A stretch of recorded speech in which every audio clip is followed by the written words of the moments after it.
This past 3 years, it has really humbled me as an operator.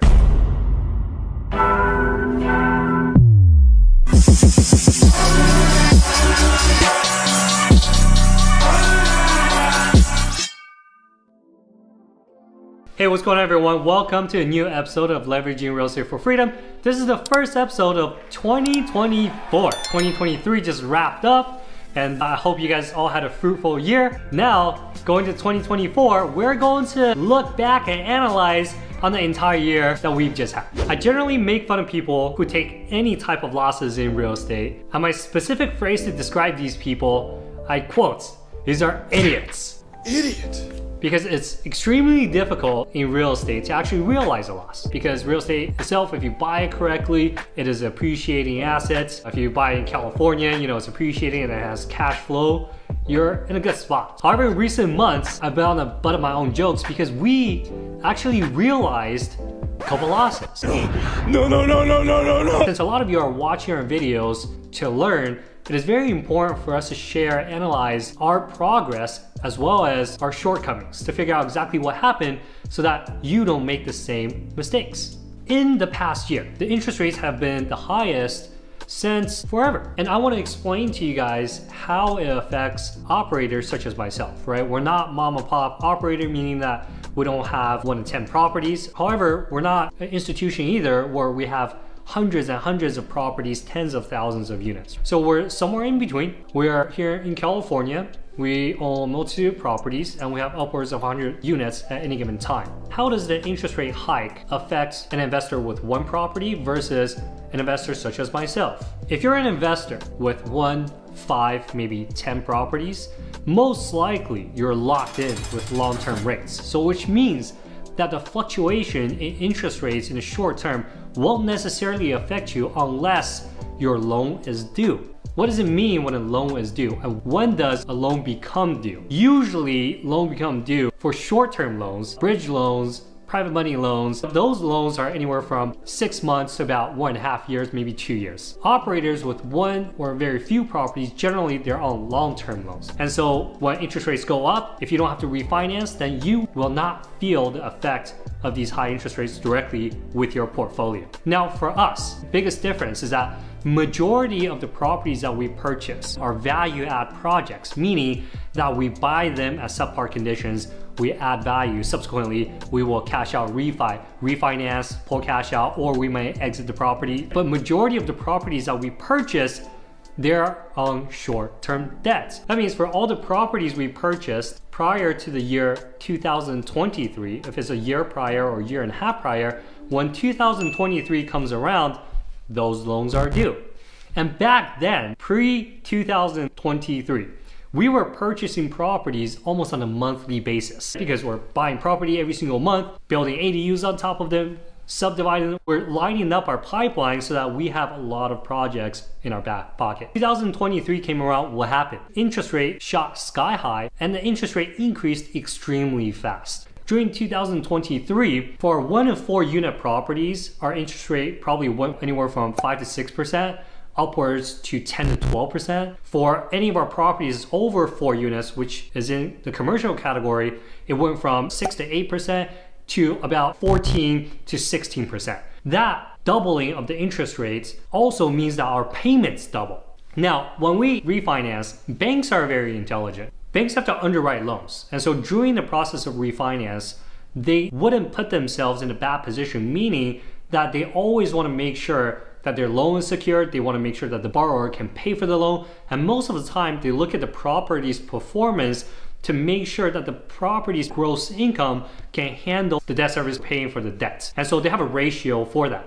Now, when interest rate went double, if we just refinance the debt at the same principal amount, then that means our payments will double. And sometimes the properties themselves cannot pay for the new debt service amount due to the interest rate doubling. And so what the banks also are doing at the time of refinance, they want us to pay down the loan so that our payments aren't up double. For example, if the original loan amount was $1 million and the interest rate was 5.5% commercial loan, our payment was around $5,700 a month, principal and interest payments. This is principal and interest, not interest only. Now, when the interest rate went up to 11.5%, our payment now becomes $11,000 instead of $5,700. So during the refinance, we had to not only buy down the debt, which means putting for $250,000 to lower our original debt position so that it lowers our $1 million loan to $750,000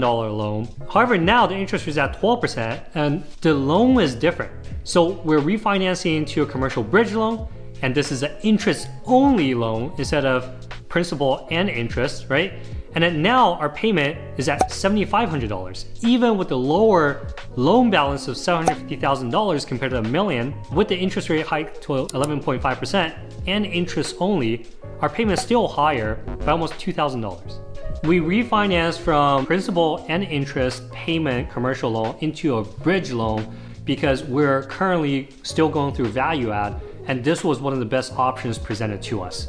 And so we decided to go with this 12% interest only option, which means that we're not paying any of the principal down, we're just paying the interest at 12%, and our payment is at $7,500. What a bridge loan is basically a short-term loan to get us to where we want to be. So for example, if the property we intend to add more units to it, the bridge loan is a specified short-term loan, anywhere from a year to a year and a half, just so that we can complete the value add. It's meant to bridge us from where the property currently is at to a completed product so that we can refinance into long-term debts. During the time of refi, we decided to refinance into a bridge loan because we are still going through the value add process, which means that we're building additional units on top, meaning at the end of it, this property will be worth a lot more than what it's worth now. At this very moment in time, beginning of January 2024, we went through COVID,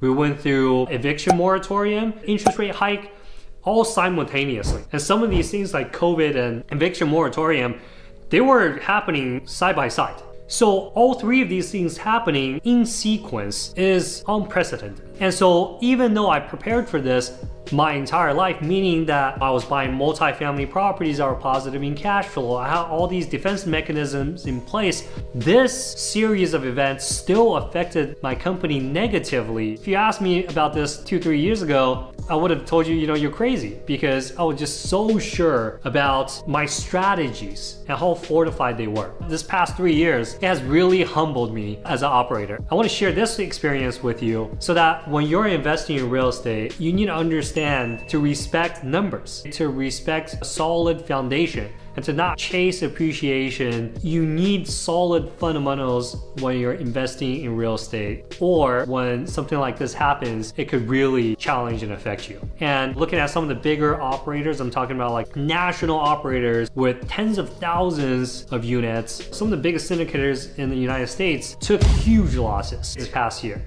So the amount of loss we took is minute compared to anything of that scale. When I'm thinking about the losses, I'm thinking about it on a grand scale in terms of 5, 10, 20 years from now. I want to make sure that we never make this type of mistake again. Have you guys gone through any of these events yourself? Were you in the industry in 2008? Did you have a home in 2008? How about recently from 21 all the way to 24? Did you experience any of the things I went through? I'm very curious as to your experience and how you dealt with this entire interest rate hike, COVID, also the eviction moratorium. Let me know in the comments. I would love to have a conversation with you guys about some things you went through and the potential solutions that you took. And also keep in mind, I am a student for life. I don't think that I am extremely good at what I do, nor do I feel that I'm at the top of my game right now in real estate investments.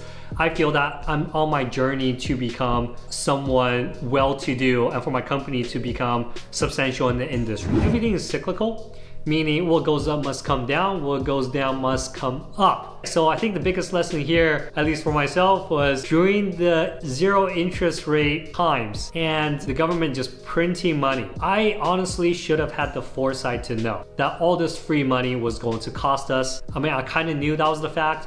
I just didn't realize how fast it was going to come at us in the form of this interest rate hike in such a short amount of time. So in the future, note to myself, when there's a lot of good happening in the economy, you want to prepare for the bad. When there's a lot of bad things happening, you have to know that good things are coming as well. So just prepare for winter when summer is here. That's what squirrels do. They collect a lot of nuts during the summer for the winter, right? And during the winter months, they have a lot of food to eat. But know that if you're living and going through the winter, eventually summer will come. Thank you guys so much for watching this episode. I know there was a lot of content to cover. Real estate, this is hands down, I still believe, one of the best industries to be in. Real estate investments for long-term wealth building. Don't let the past 3 years scare you. Don't let my story scare you. As long as you take away the lessons that I'm dishing here, I think you guys will be okay. But other than that, hey, thank you so much for watching this episode. I'll see you guys next time. Cheers.